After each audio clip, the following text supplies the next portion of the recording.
Então, a gente se propôs hoje a falar do Deus Filho. Quem não assistiu nada, quem chegou aqui, quem caiu de paraquedas, a gente vem nesses 2 domingos, a gente foi inspirado para falar sobre a Trindade, os aspectos da Trindade, entendendo a Trindade, foi o que a gente viu no domingo de manhã.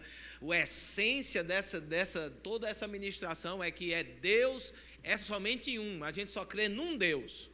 Diga comigo, eu creio em um Deus apenas. Agora, ele é um Deus em essência, porém, 3 pessoas. Aí a gente se propôs no domingo de manhã a explicar a Trindade. E eu comecei dizendo que a Trindade é inexplicável. Porque para a gente entender a dimensão completa da Trindade, a gente tinha que sair da nossa realidade temporal e adentrar a realidade da eternidade. Eu gosto de um pregador que ele foi dar um exemplo sobre a eternidade para saber como a gente está longe da eternidade. Ele dá esse exemplo assim: se você tem 1 milhão e tira 1, continua 1 milhão? Se a coisa custa R$100 e você chega lá com 99, você compra? Não. Por quê? Está faltando? Então, no nosso contexto, o 1 tem muito significado. Agora, no contexto de eternidade, se eu tenho a eternidade e eu tiro 1 milhão da eternidade, ela deixa de ser eternidade? Se eu tirar 1 bilhão da eternidade, ela deixa de ser eternidade? Então, o nosso contexto de entendimento, para a gente compreender plenamente o que significa 3 pessoas, uma só essência, a gente precisa adentrar a eternidade. Aí você diz, então é impossível. Não, não é impossível, porque a Bíblia fala em Hebreus, no capítulo 1, no verso 3, que diz, pela fé, entendemos que o universo foi criado pela palavra de Deus. Existe acesso a uma esfera de atuação da nossa mente que não é natural e terrena, ela é espiritual. Mas pastor, a minha mente consegue adentrar essa esfera? Consegue, porque a nossa mente, ela é resultado, ela é criada da junção do Espírito Eterno criado, a essência de Deus, com o nosso corpo natural que Deus cria aqui na terra. E quando ele junta os dois, a Bíblia diz, quando sopra o Espírito no corpo criado, o homem passa a ser alma vivente. Então a nossa mente, ela tem plena habilidade de descobrir todas as coisas aqui terrenas,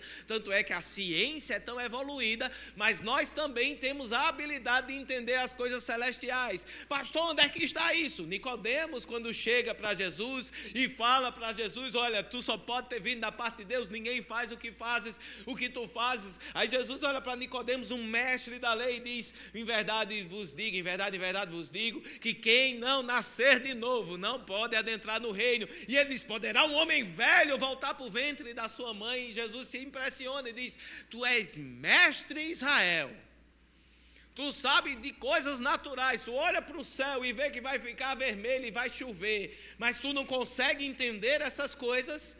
Porque na realidade de Nicodemos, ele vivia nessa realidade terrena e limitada de saber as coisas divinas, mas não compreender. Hoje, pelo Espírito, nós temos acesso da nossa mente à vida espiritual. E agora nós podemos compreender pela fé coisas que somos informados. Eu sou informado que existe um Deus em essência e 3 pessoas. Minha mente, meu Deus, como é que é isso? Aí você vai dentro do aspecto da fé, diante do Espírito, e o Espírito começa a revelar a você a realidade divina. E quando você adentra nesse lugar, quando você adentra pela fé, o lugar que já é,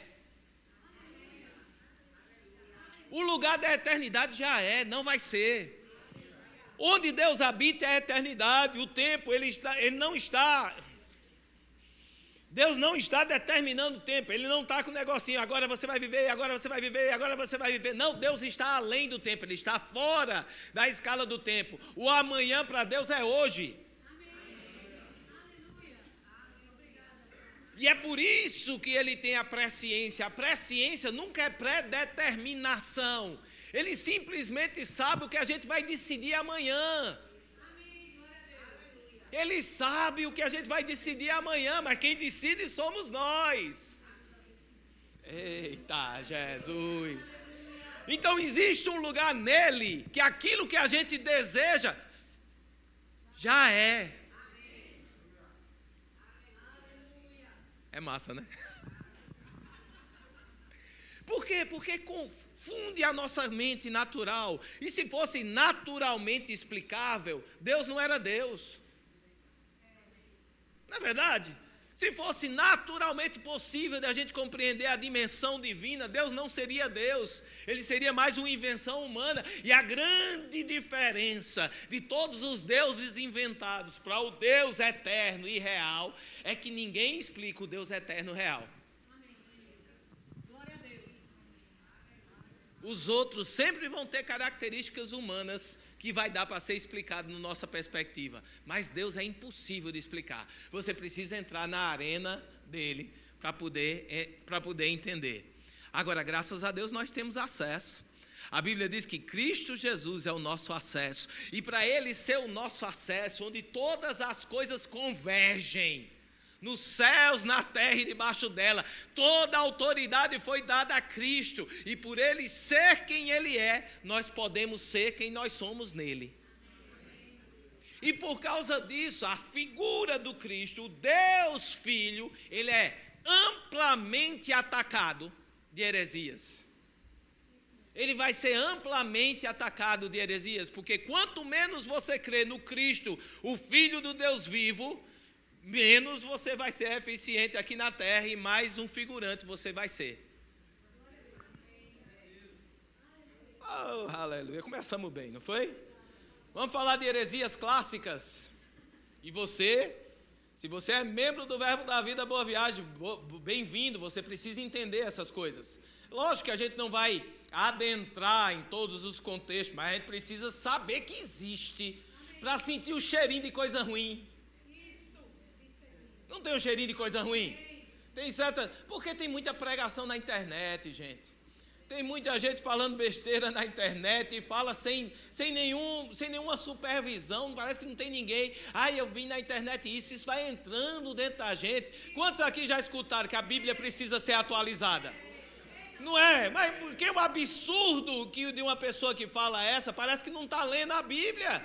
Porque a Bíblia é extremamente atual. Aliás, a Bíblia é futura. Tem coisa na Bíblia que a gente ainda nem chegou lá para vivenciar na sua essência completa.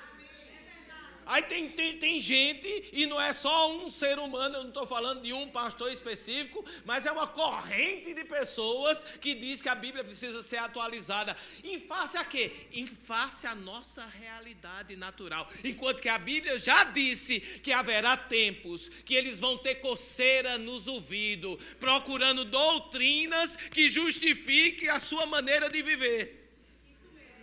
Então a própria Bíblia já fala desse tempo, dessa estação, pessoas querendo atualizar de acordo com a sua realidade. Heresias clássicas, o arianismo, essa surgiu por volta do século II, do primeiro século, né? E ele dizia que Jesus é criado. Jesus, como filho, ele era criado. E porque a Bíblia fala sobre ele ser gerado, e essa é uma grande sacada. A Bíblia fala de Jesus sendo gerado, nunca de Jesus sendo criado, mas fala sim de Jesus gerado. E o C.S. Lewis, ele vem com uma comparação absurda, ele diz, só tem capacidade de gerar coisas iguais. Eu gerei meu filho, tá lá, aquela coisa linda, porque agora é porque eu estou referente. E quando é a mãe dele que gerou, aí eu digo que ele não é tão bonito não. Mas quando sou eu que gerei ele é a coisa mais linda do mundo que está ali, ó. Eu gerei o meu filho. Por quê? Porque temos a capacidade de gerar semelhança.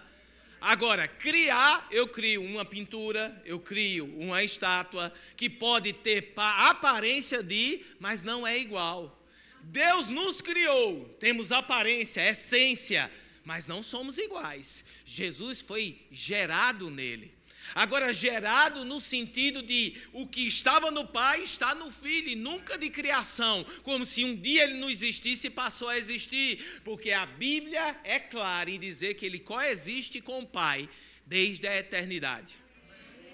Número 1, a primeira desgraça das heresias clássicas. O modalismo ou sabelianismo, que diz que Pai, Espírito e Filho são modos. E aí a gente já falou, são máscaras.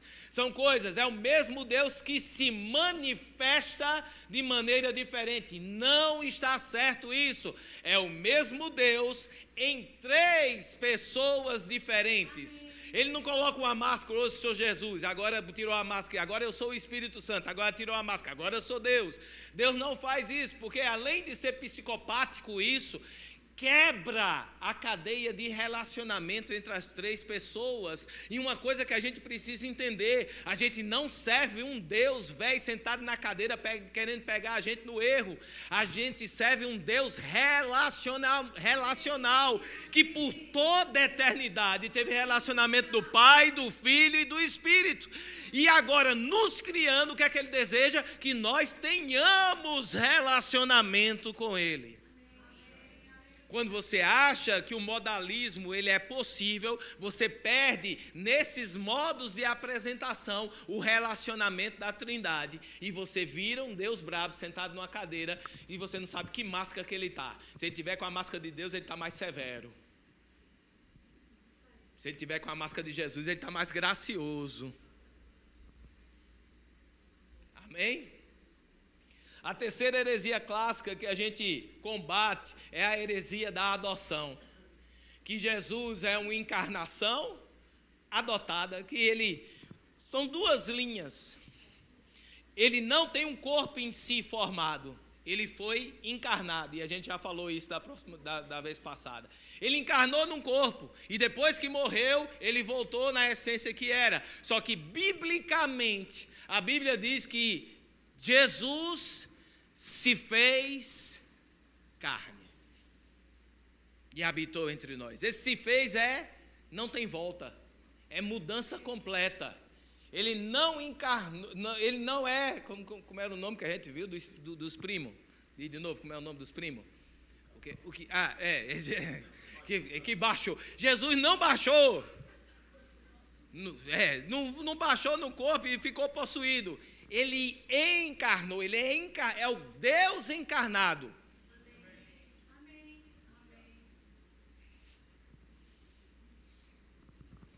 Na modernidade, nós temos os primos das testemunhas de Jeová. Qual é o problema da testemunha de Jeová? A escatologia das testemunhas de Jeová é muito boa, posso lhe dizer isso, mas eles têm um grande problema doutrinário conosco, que eles negam a plena divindade de Cristo. Amém? Então, quando você vê uma testemunha de Jeová, ame ele está fazendo um trabalho para o Senhor, está lá, não sei o quê, mas entenda que a gente não consegue caminhar juntos, porque para ele, Jesus foi um grande profeta, mas não é Deus em carne. Amém? Os unitários e todas as doutrinas que seguem isso daí, eles negam a pluralidade da divindade. Eles dizem que, como modalismo, é só uma manifestação diferente em cada um. E o liberalismo atual, ele reduz Jesus a um símbolo. Foi um grande profeta. Jesus é um grande homem.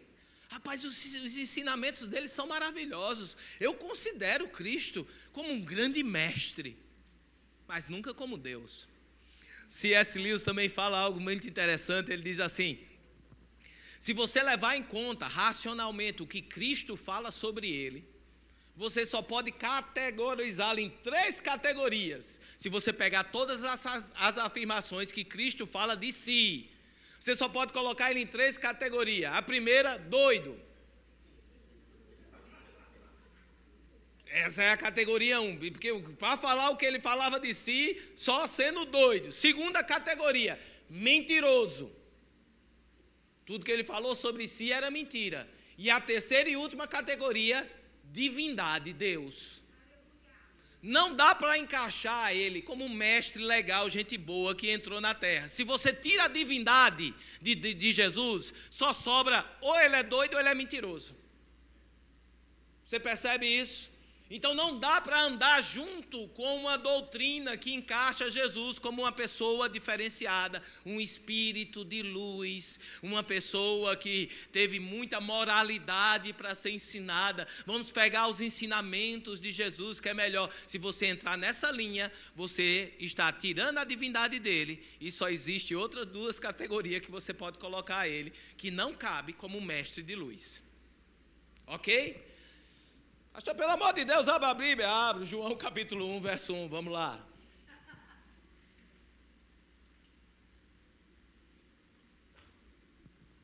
A Bíblia fala em João, no capítulo 1, no verso 1. Diz assim, no princípio era o quê? Olha esse verbo, o verbo, não a palavra verbo, mas a aplicação do verbo. No princípio era o verbo. Não é no princípio foi o verbo. Qual é a diferença, pastor, do pretérito perfeito desse pretérito imperfeito? Estou certo? Estou. Qual é a diferença desse daí? O que é que faz a diferença na oração? Se no princípio foi, ele é criado no princípio. Mas no princípio era. Ele já era no princípio. Você percebe? A Bíblia é infalível na sua formalidade, na sua conformação, naquilo que ele fala. No princípio ele já era, e ele continua, para não deixar nenhuma dúvida, ele diz, e o verbo estava com Deus, e o verbo, de novo, era Deus. Verso 2, ele estava no princípio com Deus, todas as coisas foram feitas por intermédio dele, e sem ele nada do que foi feito se fez. E agora foi, porque as coisas vieram a existir depois disso. Antes disso era quem? Pai, Filho e Espírito Santo, em perfeita harmonia, em unidade. Amém? A vida estava nele, a vida era a luz dos homens, a luz resplandece nas trevas, e as trevas não prevalecem contra elas. Para de temer treva. Para de temer coisa do inferno, coisa de Satanás, coisa do diabo. Para de assistir filme de terror.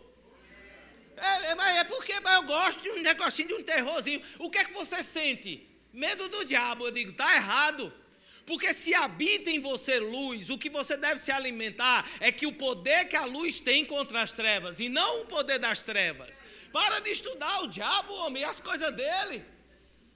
Não empodera o Satanás, porque ele já perdeu. O diabo não tem poder. Então não abre a tua boca autorizando o poder de Satanás. O diabo tem feito tanta coisa contra mim, pastor. Eu disse, e foi contra toda a humanidade. Mas Cristo Jesus já venceu ele, despojou ele, já colocou ele completamente nu diante das nações. A luz resplandece sobre as trevas. Se está escuro, o que é que tu precisa? E como é que tu acende? Quem é a luz? Oh, meu Deus do céu. Traz Jesus para o centro. Quando o problema é o centro, está escuro.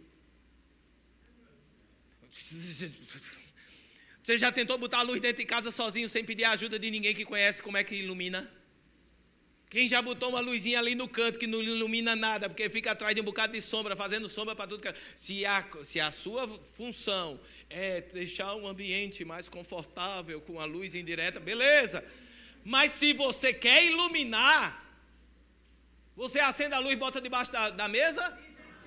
Você bota ela onde? No centro. Se você não bota a luz no centro, trevas vão vir. Quando treva estiver chamando sua atenção, sabe o que você faz? Acende a luz. Corre, coloca no centro aquele que é a luz, porque a luz resplandece sobre as trevas. No verso 14 de João 1 diz, e o verbo, e o verbo pegou um cavalo que ia passando, ia nascendo, entrou nele, e saiu Jesus aí fazendo, chega, recebe. Não é, se fez. Esse se fez, gente, ele é tão poderoso. Esse se fez não tem mais volta. Jesus não podia mais desistir no momento que ele se faz carne. Quando ele se fez carne, não tem mais volta, agora tem que seguir o rito. O que é que vai ser agora? Agora vamos ver o que é que vai ser. Mas o como conhecíamos por toda a eternidade para trás, não conhecemos mais. Porque agora ele é 100% Deus e agora ele é 100% homem. Ele abriu mão da sua glória e habitou entre nós, mas mesmo aberto mão, ainda vimos a glória do Pai nele. Porque ele é 100% Deus e ele é 100% homem. Toda a atividade dele aqui na terra, ele se dá como homem. O sacrifício que ele faz como homem. Por quê? É um sacrifício substituto. Mas ele não abre mão da identidade divina, tanto é que ele chama Deus de Pai em todo o seu tempo. Jesus não chama Deus de Pai num sentido de, meu Deus, tu não sabe, meu pai. Como menino pequeno, que quer dizer, meu pai tem. Tu não sabe que meu pai faz, que meu pai tem, que não. Não, é no sentido de relacionamento eterno, é tudo que ele conhece. É tudo que ele faz, é tudo que ele entende. Ele não entende das coisas afastadas de Deus. Muito pelo contrário, um momento bíblico ele vai experimentar o afastamento. E quando ele está na cruz e os nossos pecados são colocados sobre ele, ele não chama mais Deus de Pai, ele chama Deus meu, por que me desamparaste?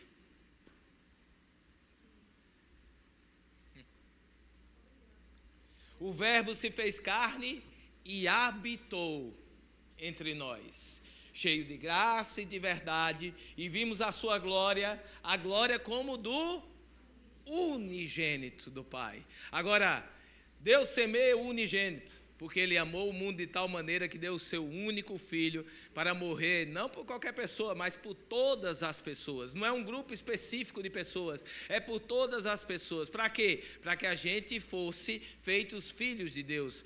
Mas Deus semeia o unigênito e ele colhe o primogênito. A ideia, meu irmão, é que na ferida de Cristo, a gente é enxertado nele. E agora a gente é coparticipante da natureza divina. Por causa da ferida de Cristo, a gente é enxertado dentro da comunhão da Trindade. Você é convidado não mais agora para ser um espectador, mas agora para ser um participante, porque agora nós somos como Ele é. Jesus, unigênito, volta para Deus como primogênito. E abre a porta para mim e para você. Abra comigo em João no capítulo 5. E a partir daí a gente vai ver as 5 dimensões de igualdade com Deus.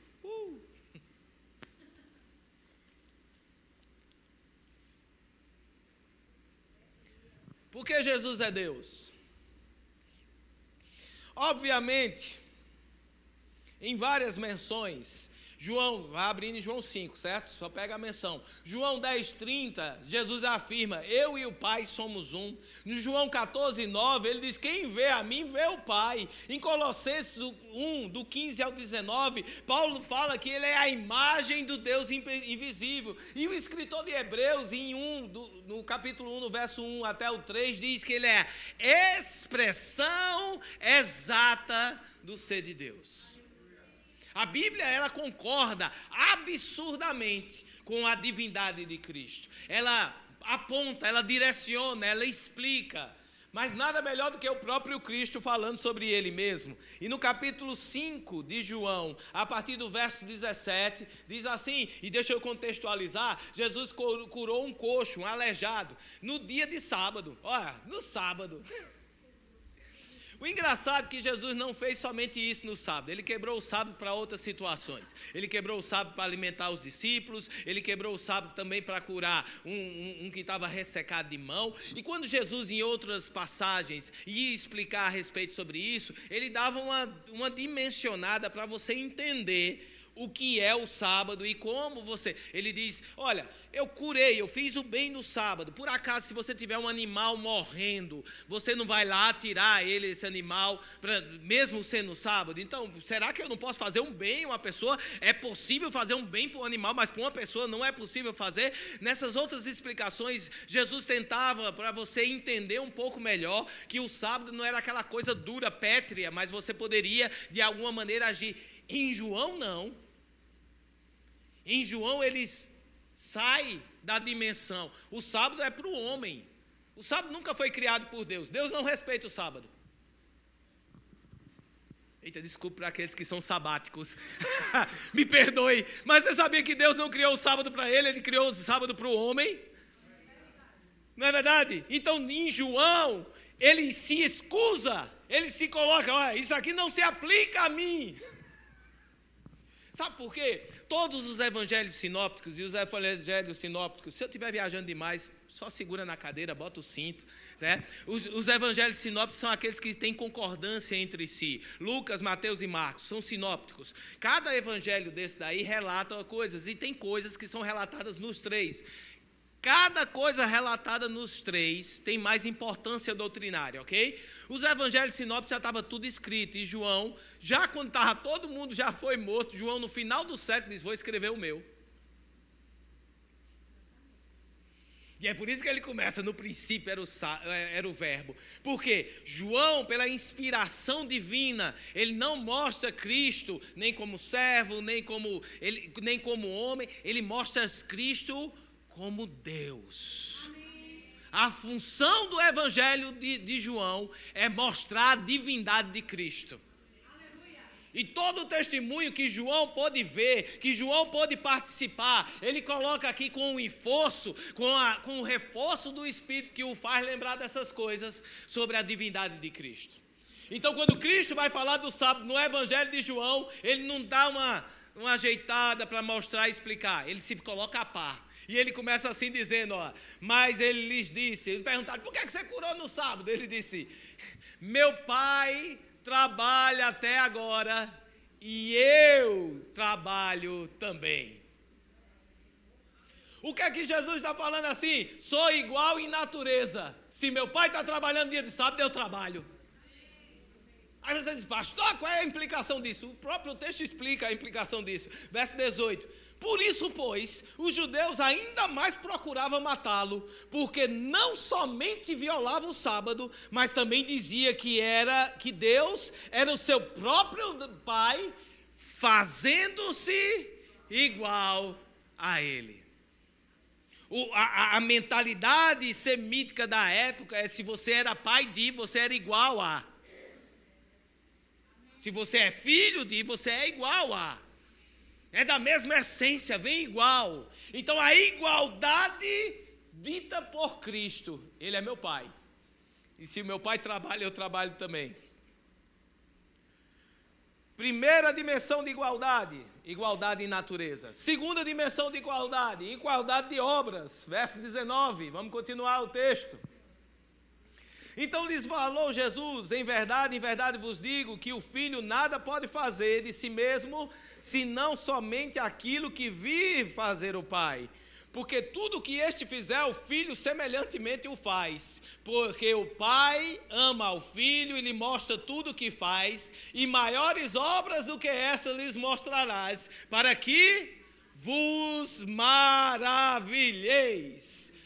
Unidade de obras, igualdade de obras, eles estão operando igual. Existe uma cooperação de cada parte dentro das pessoas da Trindade. O Deus que dá todas as coisas, o Filho que realiza essas coisas e o Espírito que manifesta todas essas coisas. Cada um tem uma função, cada um tem o papel, e esse papel não diminui quem eles são. O pensamento de que Deus, por ser o Pai, Ele é maior do que Jesus e maior do que o Espírito, é um pensamento incorreto, porque eles são Deus, completos em tudo, com operações diferentes. Agora, da mesma maneira que Jesus fala das obras, que faz as obras do Pai, Ele diz, as minhas obras testificam ao meu respeito. Não credes em mim, do meu testemunho, crede pelo menos pelas obras que eu faço. E quais são as obras de Cristo? Curar, expulsar demônio, estabelecer o impossível, fazer milagre, chamar morto à existência. Uau! E quando você pensa no desígnio de Cristo para nós, vamos ser espectadores daquilo que Jesus está fazendo. Não, Ele está convidando para a gente vivenciar um testemunho vivo de quem Ele é. E Ele nos convida, a mim e a você, obras maiores. Tem alguém que lê esse texto e diz, obras maiores farão, pastor, é porque somos muitos cristãos espalhados por toda a terra, e quando juntar tudinho, a gente vai ver que a gente fez mais. Não, obras maiores fará. Isso é pessoal, não joga essa responsabilidade para outro. Você deve buscar essa unidade com Cristo, para obras maiores fará. Impõe a mão, menino. Você sabe por que você não impõe a mão? Porque vão questionar se deu certo ou não a você. Você diz, eu não tenho nada a ver com isso. Mas a Bíblia fala que imporão as mãos sobre os enfermos e eles serão curados. Eu não estou aqui por mim, eu estou por Ele. Ele me mandou, eu vou fazer. Tu crê? Eu creio. Então deixa eu botar a mão em cima de você. Mas pastor, eu não tenho visto as pessoas sendo curadas. Você tem imposto as mãos sobre as pessoas? Existe imposição? Pastor, nunca vi, eu não vi aí um morto ressuscitar. Jesus não quer. Quanto cemitério você foi lá para velório e orou? Eu não estou dizendo que você ficar feito doido procurando cemitério para orar, não. Espere um comando. Mas se você estiver lá, todo mundo chorando, a viúva em cima, ai, me leva eu, ai, me leva eu. E o Espírito Santo falar para você, vai lá e impõe as mãos. Tu vai? Questione isso em você, meu irmão. A gente precisa estar pronto para um comando vir tão claro e tão possível para nós. Por que você não vai? Porque tem a sua reputação. Sua reputação. Eu vou lá invadir, olha, meu Deus. Deixa eu dizer um negócio. Se você orar e o morto ressuscitar, ninguém vai ligar. Porque você atrapalhou o velório. Deixa eu dar essa revelação para você. Mas pastor, o que é que vão pensar? Vou atrapalhar o velório. O morto ressuscitar, ninguém vai ligar. Desliga o forno aí que a gente não vai cremar mais não, que o menino aqui levantou.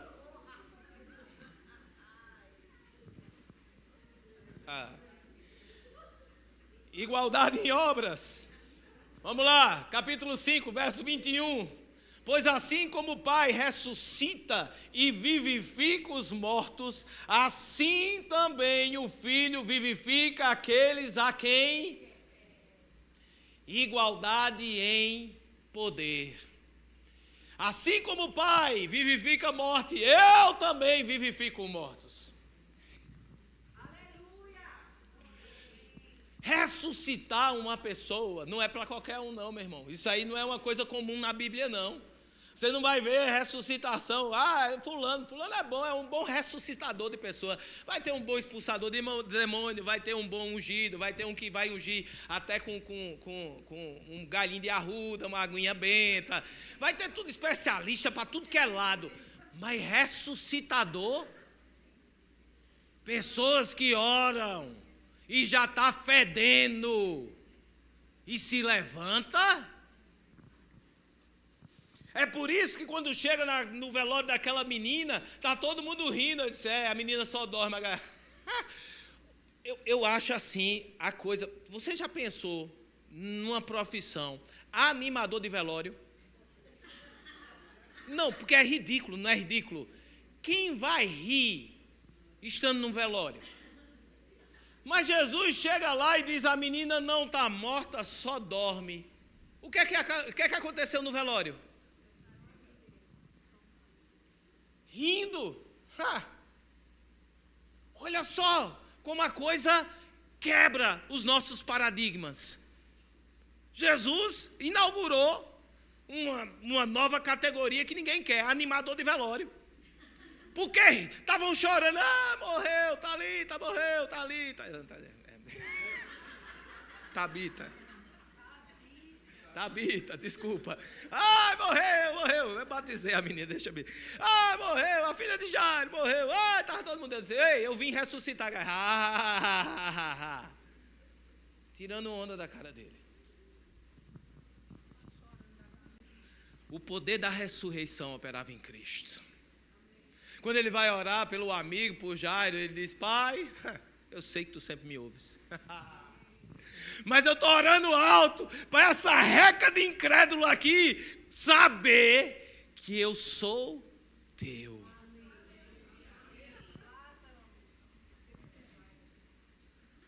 A filha de Jairo e Lázaro. Isso. Não mata Jairo não, que Jairo não morreu, mas não morreu nesse tempo não. Igualdade de poder. Vamos ver o outro. Igualdade de autoridade, versos 22 e 23.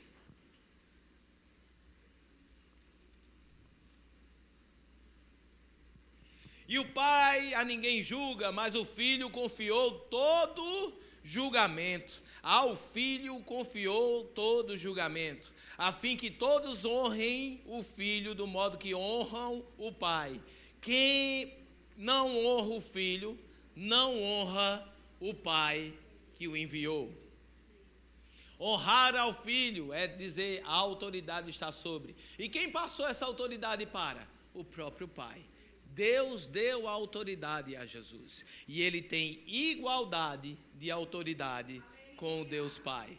E o quinto e último, igualdade em verdade. Verso 24 diz assim: em verdade vos digo, quem ouve a minha palavra e crê naquele que me enviou, tem a vida eterna. Não entra em juízo, mas passou da morte para a vida. Quem ouve a minha palavra é verdade e vida. Aquilo que eu falo resolve a parada de vocês. A verdade de Cristo é igual à verdade do Pai. Ele é a verdade do Pai manifesta aqui na terra. A igualdade de Cristo manifesta em nós. A igualdade de Cristo manifesta para nós. E a igualdade de Cristo manifesta através de nós. Nós fomos chamados para ser os representantes do Deus Filho aqui na terra. E uma vez representantes dele, a gente opera como ele operou. Olha, quantos aqui não se impressionam quando tem uma passagem tipo a mulher do fluxo do sangue? E Jesus passando, e ela disse, eu apenas o tocar, e ela entra no meio, botando a cabeça dela em risco, porque tinha pessoas que conheciam o passado dela. Ela, como uma mulher de fluxo de sangue, não podia estar no meio das pessoas, ela era impura, ela estava sujeita a ser apedrejada, se fosse pega por lá. Então ela botou a vida dela em risco naquilo que ela acreditava. E ela olha Jesus passando, e não precisa nem tocar nele, pega só no pedaço da veste dele, na orla da veste, e o poder sai de Jesus, ao ponto de Jesus perceber, epa, alguém me tocou. E os caras, os meninos dizem, pera aí, mestre, está todo mundo sendo tocado aqui, está um empurra. Eles, quem foi? Porque ele precisava que ela falasse, ela verbalizasse, e ela se joga no chão e diz, fui eu. E eles, minha filha, a tua fé te salvou. Quem não olha para essa passagem e deseja que Jesus passasse aqui no meio? Se o culto tivesse sido hoje de manhã, a passagem de Jesus, e a gente anunciasse que Jesus estava fazendo uma escala aqui na igreja, ia passar aqui no corredor, duvido as cadeiras não estar lotadas e ter gente lá fora querendo entrar para poder tocar em Cristo e receber a tua bênção. Não é verdade? Mas assim, dentro de um contexto de religião, tem muita gente fazendo isso. Vem receber a tua bênção, identificando você como a mulher do fluxo do sangue. Só que a Bíblia não nos identifica com a mulher do fluxo de sangue. A Bíblia diz que uma vez que você está em Cristo, a tua identidade é nele. Você não é mais aquele que vai passar e se jogar aos pés de Jesus. Você é aquele que leva o que Cristo carregava para curar pessoas. Isso não falta, pastor, isso falta reverência. Falta não, porque se a Trindade se resolve, não sendo irreverente, mas sabendo o papel que cada um tem, A gente pode se resolver também no espírito, atuar no papel que a gente foi chamado, sem ser irreverente, porque eu reconheço de onde vem de Cristo todas as coisas, mas opera através de mim para alcançar pessoas. A glória não vem para mim, vai para Ele. Entender a autoridade e a maneira de operar de Cristo é saber como nós devemos operar aqui na terra. Não operamos de qualquer maneira, não agimos de qualquer maneira, não fazemos de qualquer maneira, não nos identificamos com ninguém, a não ser Cristo. Cristo precisa ser o centro das nossas ações. Tudo que a gente faz tem que estar parecido com Ele. Do jeito que Ele dizia, eu só faço o que eu vejo o Pai fazer, eu só faço o que Cristo fez. E uma coisa assim, meu amigo, não precisa ser somente o que está na Bíblia. Você pode ter revelações de quem Cristo é. A Bíblia é a fonte fidedigna de toda ação de como um crente deve andar. Ok? Mas se você fica apenas com o legalismo da letra, você vai ser um legalista na terra. E qualquer um que não viva o que você vive, você despreza. Eu pago um dobrado para viver uma vida de santidade. Vem esse incircunciso querer ter a mesma coisa que eu tenho. A gente tem alguns testemunhos. O que mais me pega foi o testemunho da esposa, que passou 5 anos orando pelo marido. Orando e vinha e aconselhava e dizia, aquele homem não presta, mas eu creio. Aquele negócio, e dizia os absurdos que ele fazia. Ele era alcoólatra, alcoólatra e cachaceiro, para não deixar a menor dúvida de que era. Gostava de festa, não se arrebentava aí no mundo, e ela orando e crendo, o homem vai num culto, aceita Jesus e muda de vida radicalmente. O cara entra, vai fazer o rema, começa a trabalhar na igreja, vira diácono, aí de repente a mulher fica de lundum. Por quê? Porque agora ele é o santo e ela disse, eu que sei quem era. Eu estou pagando dobrado há 5 anos, cheguei sim circunciso agora e quer ser o santinho. Por quê? Legalismo. Estava vivendo na dureza da letra, exigindo que os outros fizessem o que você não queria fazer. Não viva no Cristo histórico. Viva no Cristo vivo hoje. Ele não está morto. Ele não está numa tumba. Ele está aqui hoje. Onde 2 ou 3 estiverem reunidos, eu estarei no meio deles.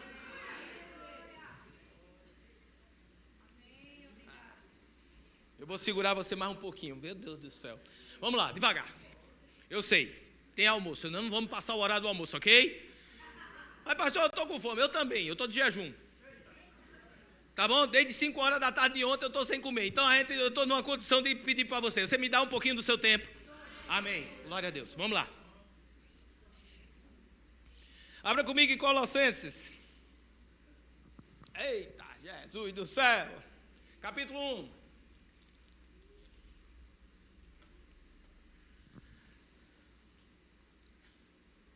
Colossenses capítulo 1, verso 26, diz assim: o mistério que estivera oculto dos séculos e das gerações, o mistério que estivera oculto dos séculos e das gerações, olha só como é importante, agora todavia se manifestou aos seus santos. Quem é santo aqui? Amém. Então o mistério que era oculto é seu agora. Então o mistério que era oculto e agora foi revelado não é mais misterioso. Deus não é um mistério para ser vivido, Ele é um mistério para ser descoberto.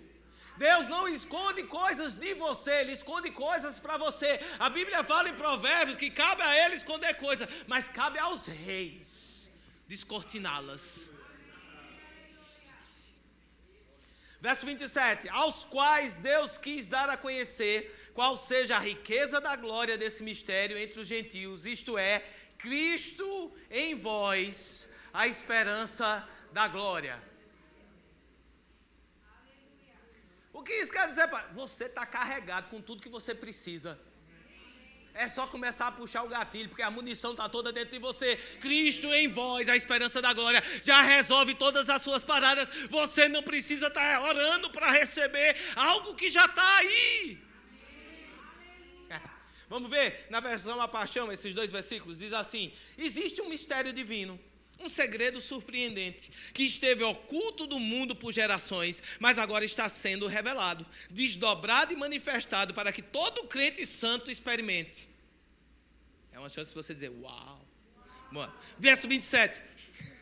Verso 27. Cristo vive dentro de você, inundando você com a expectativa da glória. Este mistério de Cristo implantado em nós torna-se um tesouro celestial de esperança, cheio das riquezas da glória para o seu povo. E Deus quer que todos saibam disso.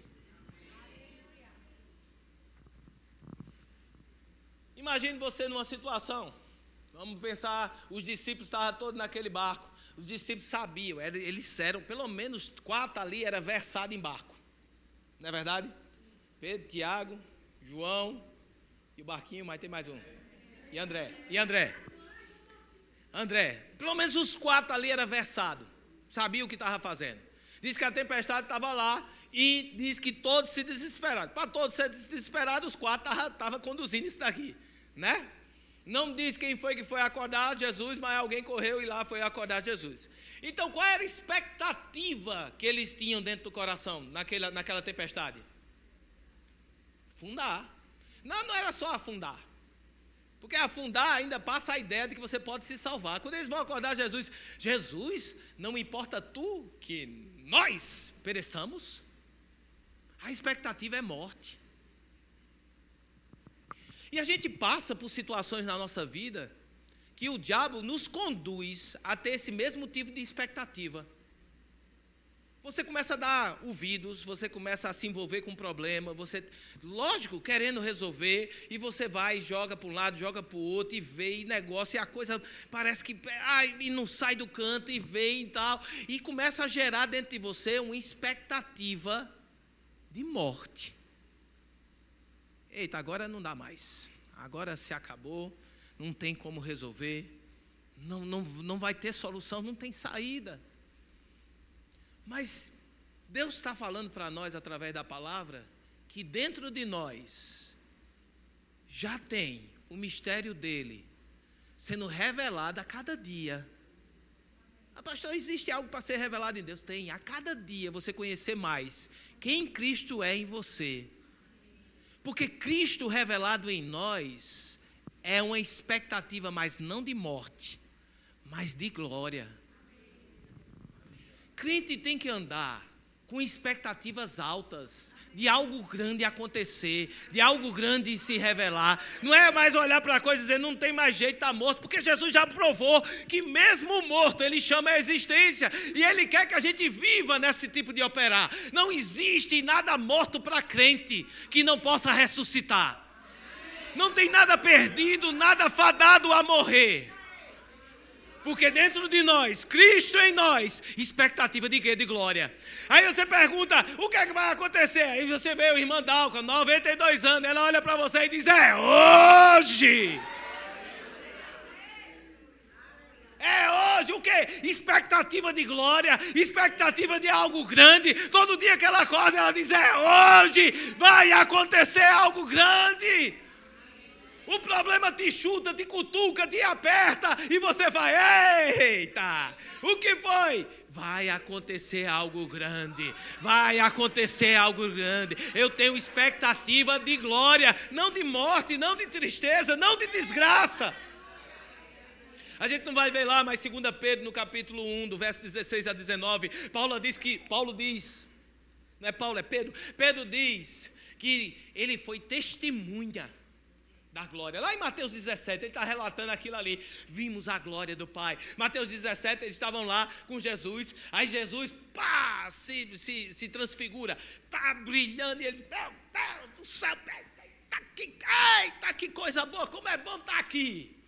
E eles querem trazer aquela expectativa do sobrenatural para aquilo que eles conheciam, para a realidade deles. E ele chega lá com todo gosto mesmo, disse, Jesus, Porque aparece Elias, Moisés, transfiguração, não sei agora. Aí ele diz assim, Jesus, que bom que a gente está aqui. Que bom que a gente está aqui. Vamos fazer umas tendinhas? A gente não precisa de tenda não, a gente vai construir uma tenda para você, uma tenda para Elias, uma tenda para... A gente mora aqui no monte. A gente fica aqui, a gente fica tomando conta. Que bom estar aqui. O que é isso? Pegar o sobrenatural e tentar trazer a nossa realidade. Mas o sobrenatural não vem para se adequar à nossa realidade.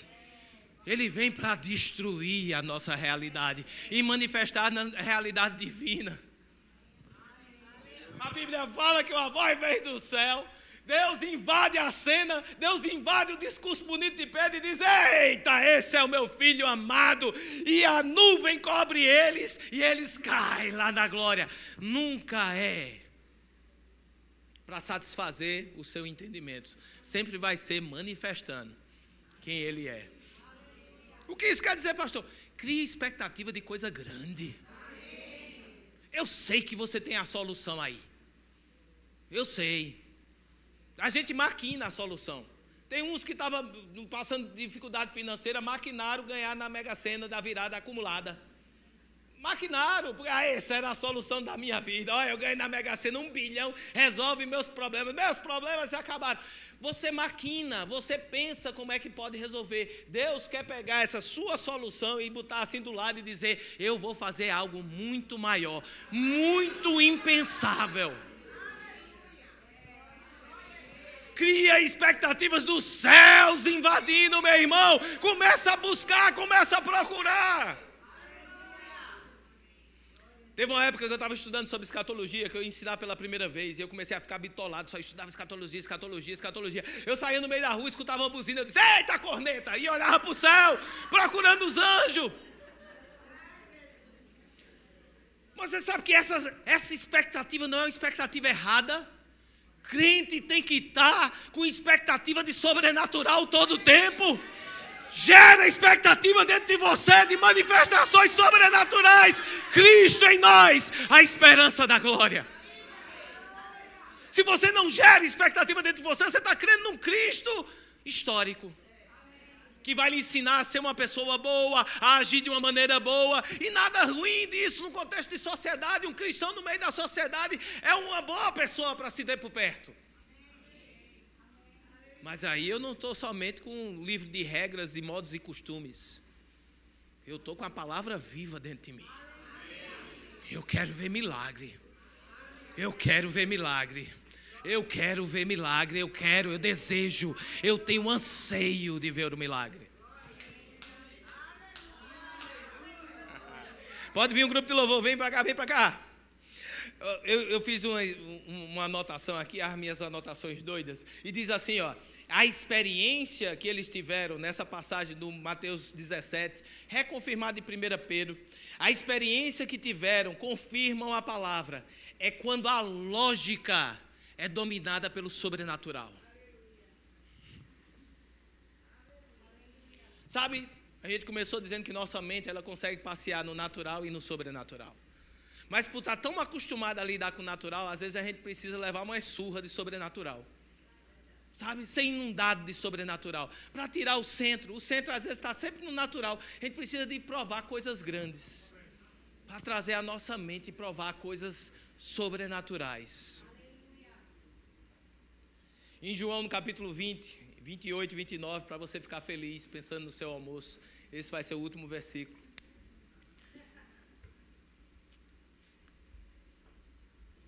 Esse versículo foi tema de toda a semana, a gente falou ele demais, até na quinta. Mas Deus está trazendo e vamos respeitar. Tomé, faltou o culto. Se você não percebeu, o único erro de Tomé, comparado com qualquer outro, você não, a fé de Tomé, ele só acredita vendo. Não, nenhum deles estava crendo. Todos estavam trancados quando Jesus apareceu a primeira vez com medo dos judeus. Então ninguém estava lá, volta Jesus, vem Jesus. Estava todo mundo com medo, trancado. Jesus aparece, ele diz, e agora? Ele, Shalom, tenha calma, sou eu. Sopra o Espírito Santo. Ele mostra as feridas e sopra o Espírito. Tomé, que resolveu faltar ao culto, logo esse culto que ele falta. Qual o pecado de Tomé? Faltou o culto onde Cristo se manifestou. Chega no outro dia, os meninos contam para ele, eles acreditam não. E graças a Deus que ele não disse, eu desisto de Jesus e não acredito mais em Cristo, eu só acredito se eu ver as feridas e tocar. E aí eles vão ficar, rapaz, mas cada um viu a ferida. E só creu porque viu. Mas no outro culto está lá, aí Tomé já muito esperto, não falta mais a culto.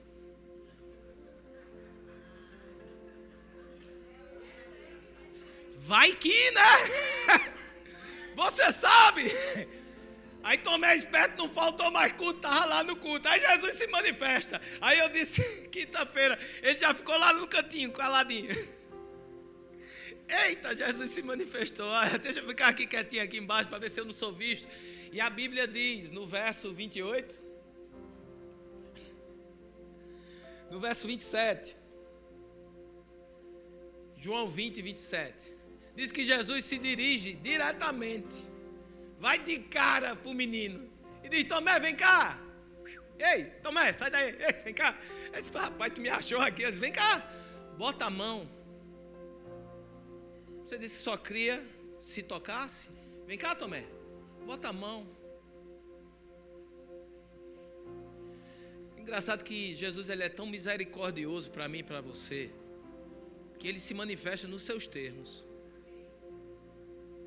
Não é um absurdo isso, porque ele é Deus, mas mesmo assim ele te ama, e ele conhece, ele sabe das suas limitações, e ele se manifesta naquilo que você está limitado agora. Mas quando ele se manifesta, suas limitações são rompidas. A resposta que Tomé dá do 28, ele diz, meu Senhor e meu Deus, meu Senhor e meu Deus. Isso não é um fala de ranço, de arrependimento e de remorso, mas a revelação de Cristo nos conduz a operar de uma maneira que a revelação dele sai na nossa boca.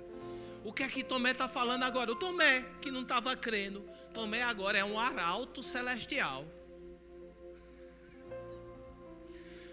Perceba a diferença.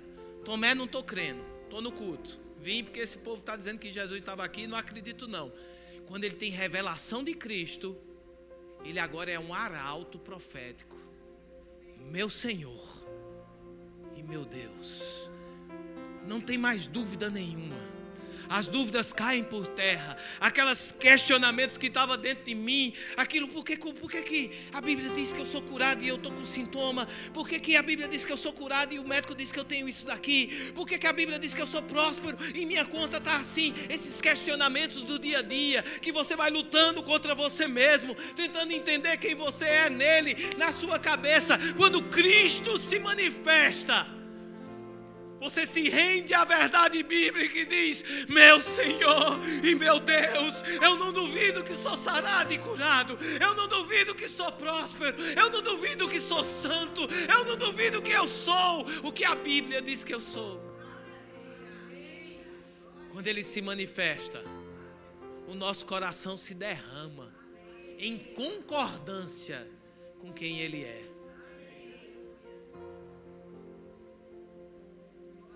Na versão A Paixão diz assim, então as palavras saíram, se derramaram do seu coração, dizendo, meu Senhor e meu Deus.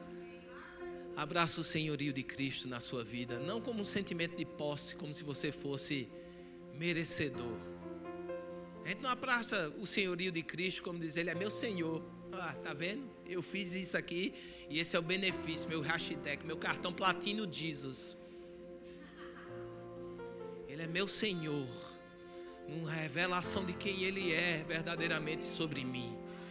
Ele dita quais são as minhas ações. Ele dita quais são as minhas palavras. Ele está sobre os meus sentimentos. Ele está sobre o meu achismo e meu entendimento. Ele está sobre tudo aquilo que eu aprendi no mundo. Ele está sobre as minhas decisões. É Ele que é o Senhor da minha vida. E é Ele que é o meu Deus. É a Ele que eu devo toda a satisfação. Eu não devo satisfação à sociedade. Eu não devo satisfação ao mundo, eu devo satisfação a Cristo. É lógico que uma vez em Cristo eu vou ser bom na sociedade, eu vou ser bom para o mundo, porque assim Ele o foi.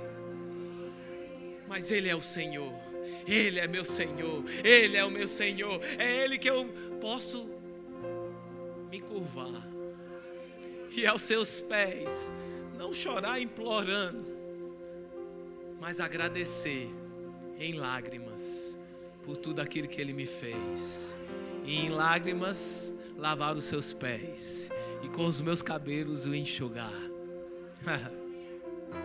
porque Ele é tudo aquilo que Ele disse que é. Você pode ficar de pé, eu quero orar por você.